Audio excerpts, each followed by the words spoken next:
All right, so on to fundraising. I'm Cherilynn Parsons. Fundraising is really not the most fun topic, is it? It's kind of a pain in the neck, grants, you know, this sort of thing. So I thought we would take a little breather, mix it up a little bit, go on a little vacation. This is a bit of an odd presentation, but we are going to get to where the nonprofit journey is rooted, which is in philanthropy. You are the first philanthropist of your project, putting in your time and often your money, but you want to get other people involved as well in supporting it. So I'm going to give you some suggestions on that. And okay, so I was just in the Himalayas for a couple of months, not raising money for a while, but I did think about what to share with you today. So I'm going to share some key principles. These pictures are from Tibet, Nepal, and India. Journalism today is like a Tibetan ferry. This is for real. Big mission, little raft, sputtering engine. How do you conjure philanthropists? Where do you find the foundations, individuals, get them on your side? How do you not feel like a beggar or a desperado? How do you not dislike the rich people who seem clueless sometimes about the requirement of making a living? There are, of course, many books, databases, etc. to help find and approach funders, and there's great stuff in there, but it's very time-consuming. How can you raise money most efficiently? You don't want to waste money on fundraising events that make less than they cost, or endless grant applications. Have you done that go nowhere? You need to be very smart about it. The fundraising definitely takes work. What it requires most is a certain mindset. That's the Annapurna Circuit in Nepal, by the way. If I have time, I'll tell you where the pictures are from. This is Mount Everest, taken from a mountain flight out of Kathmandu. To reach that summit, one smart Sherpa is better than an army of porters. One grant proposal that's positioned well, networked, delivered strategically is better than 100 just thrown out there. I'm going to share some principles. It might seem counterintuitive, but you don't want to try to sell your project to donors. Fundraising is about them as much as you and your project. It's matchmaking. Finding, getting to know those people whose interests and passions align with yours and have complementary resources. What do they care about? What do you care about? Do you share a purpose? People can connect through emotions and shared making of meaning.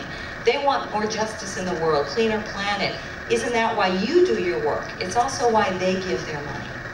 So how do you learn what they care about? Embed yourself. Find out where they go and go there. The events, the gathering places, truly get to know them. More than just networking, listen. What makes them tick?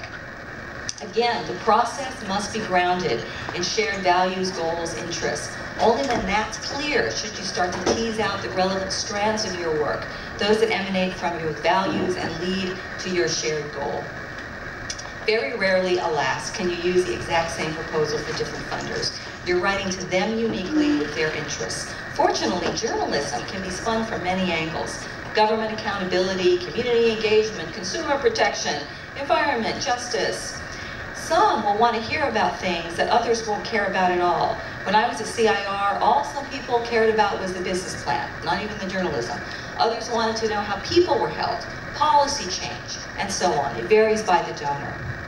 When you write proposals, people get so close to their programs, they get really lost in the weeds. They go on and on about program details, and they don't get to the point, the so what of it all, which connects to those shared values until the very end. Always, always start with the so what of it all. Then you give the details of how, with the funder's help, you'll get there. In other words, don't bury the lead. The lead is the so what. The nut graph is what you propose to do and how the funder can help you do it. Whoops. Inspire first, by the way. Inspire with the so what, what's why you're there. Then inspire confidence by showing that you know how to do this. You've thought it through, anticipated problems, you have a grip on this. That inspires confidence. Here's another way to be smart. Think about the actual situation, is that hilarious, of the person reading these proposals. Most proposals are horribly written. They're incredibly boring. Picture this program officer with hundreds of them. Make yours interesting. Think also about, I lost my slide. Why isn't this moving? Think about the actual situation of the donor. They have to write up summaries, prepare stuff internally, give them what's needed to make it easy for them to make the gift to you. Above all, be direct about what you need. Right up front, don't be afraid to say what you're asking for. They want to help, the funder does, especially if you've established shared interests. They have a budget, you have a budget, you need to be clear about what you need specifically. You are not a supplicant. Very important to remember. People sometimes cringe, they cringe in making the ask, but you're bringing valuable resources to the table. Access to media outlets is a huge one. You're proposing to bring a lot of attention to this.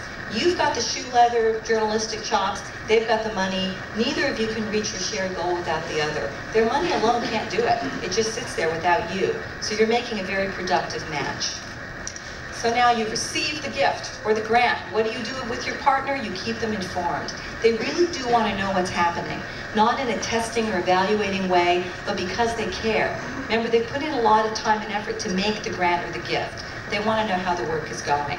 So share what's going on, whoop at the high passes with them, share the bumps on the road, the detours. Be frank, they don't want whitewashing. They're your partners, not your adversaries, not your hurdles. They're your other half. So happy fundraising. Good luck.